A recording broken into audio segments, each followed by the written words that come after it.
Hello everybody and welcome to the Glory Reds podcast. It's your boy Don Benito.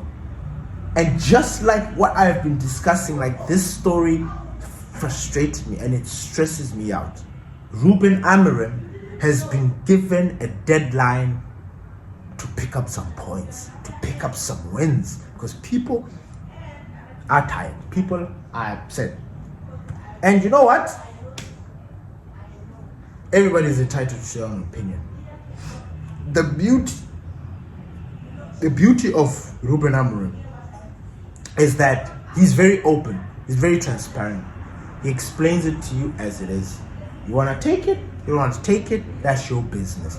But this story that Ruben Amorim has been reportedly given 3 games to improve his position or face the sack is wild. It is true. So he's been given the game against Chelsea, and I think the next game is Sunderland, and then Brentford. Or am I tripping? Yeah, Chelsea, Sunderland, and then Brentford. Yeah, we're gonna face Chelsea, then we're gonna play Sunderland, and then Brentford. Now these games, on paper, like, I personally am not scared, and I know I don't want you to confuse me. I'm not naive.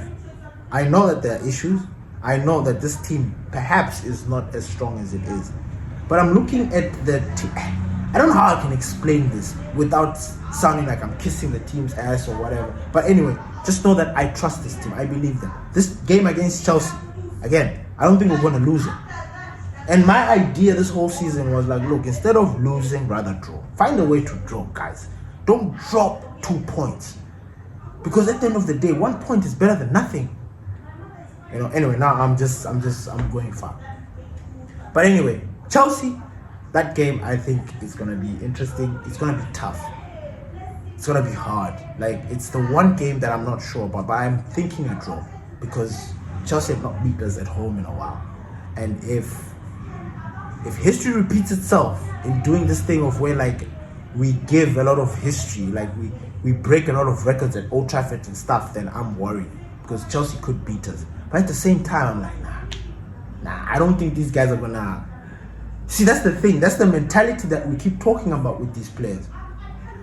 Like, when they're on it, you see it and you'll be like, yo, what the fuck? What did you guys smoke? What did you guys take? Why is it that all of a sudden you guys are like, you want to come at it? I'm like, then all of a sudden, like, the mentality, like, nobody cares. And I'm just like, this is bullshit. This is bullshit. But yeah, Chelsea, I think it's going to be a tricky game. I think we're going to draw. Sunderland have been good. They've been steady. I predicted that they're going to be relegated. They do not look like they're going to be relegated anytime soon. That game is going to be tricky for us. I'm probably expecting a draw. Maybe we should win. We should be winning this game. Even against Brentford, we should win that game. But we will see what one. Now, together with this threat to Ruben Amorim's job, more stories are coming out about the people that are going to replace him. And there is a 5-man shortlist that has already been identified. Fuck. And I'm going to add 2 later, because I know these ones here, the 5 that I'm going to talk about are the ones that were talked about yesterday or recently, and probably are the names that you're probably going to see float around the most. But I also saw 2 more names that we'll talk about. These are ex-players, and we know them. They've actually coached us, but we'll get there. So, the 5-man shortlist that are tipped to take over Ruben Amorim's job, should he fail or should he get the sack, are Oliver Glasner, I think that's the coach from Crystal Palace, Marco Silva from Fulham, Andoni Araola, I forgot where he is from, Mauricio Pochettino, Pochettino and Southgate. Pochettino and Southgate, these two, it's almost like the British media or the British people wanted to orchestrate something where that these guys get the job. When Pochettino missed out on getting Manchester United, I think I don't know who we brought in. Did we bring in Ole? or did we bring in Ten Hag, or was it Mourinho? But we wanted to. There was a time where people were pushing for Poch to be the next Man United manager. Now I don't know.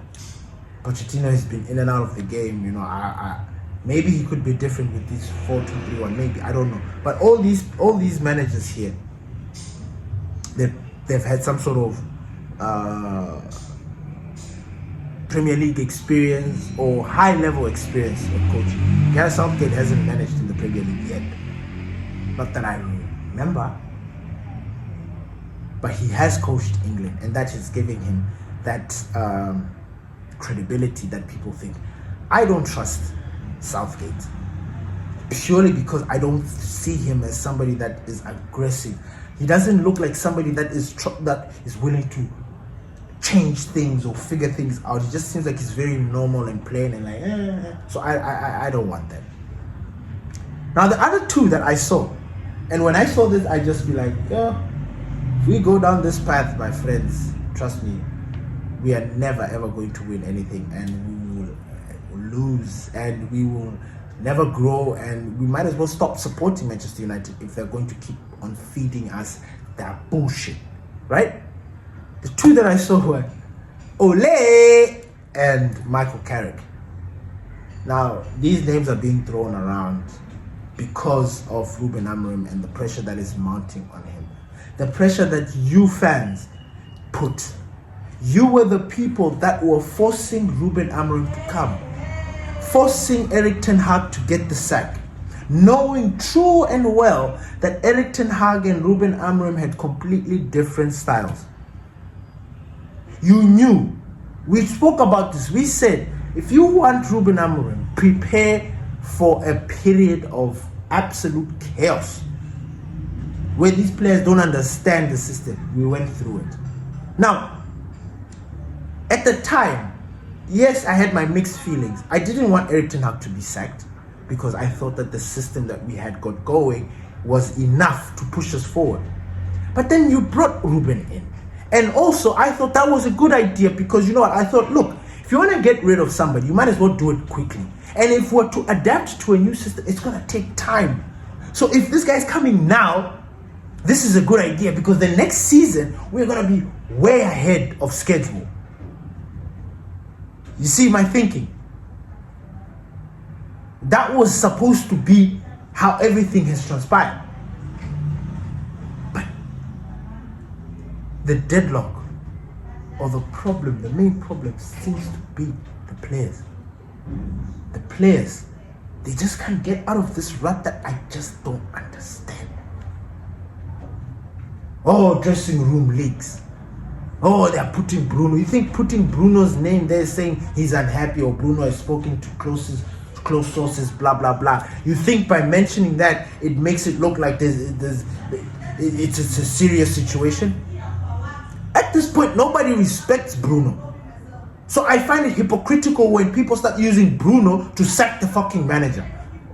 Nobody wants Bruno. People are saying, Bruno must go up top, causing problems. That guy is working under Ruben Amorim. That is Ruben Amorim's soldier. Speaking of being competent in the midfield, he's the only one that understands the roles. It seems like everybody else doesn't understand their roles. So what the hell is happening?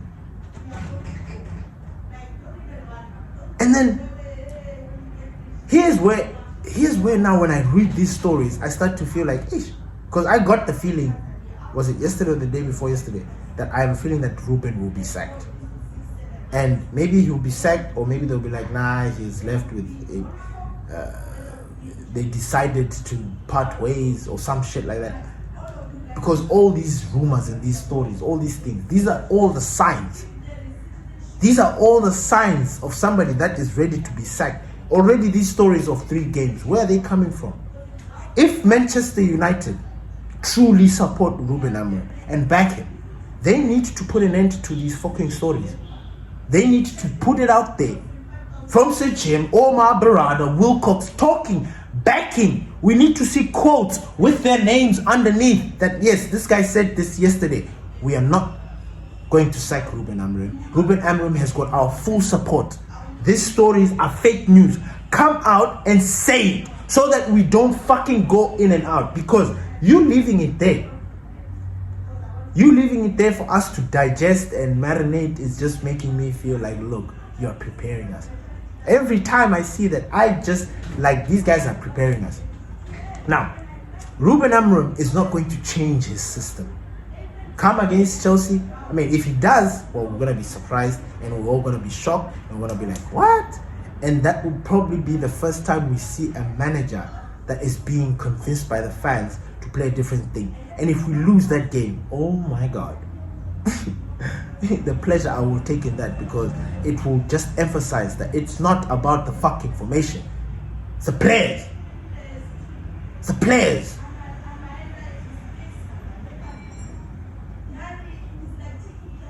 So I don't understand this obsession with getting. I don't get it. I don't get it. I am supporting him. I am with him. And it's not blind. I need you guys to understand that. It's not that childish. Like, no, I see what he sees. If you don't, it's fine. I understand.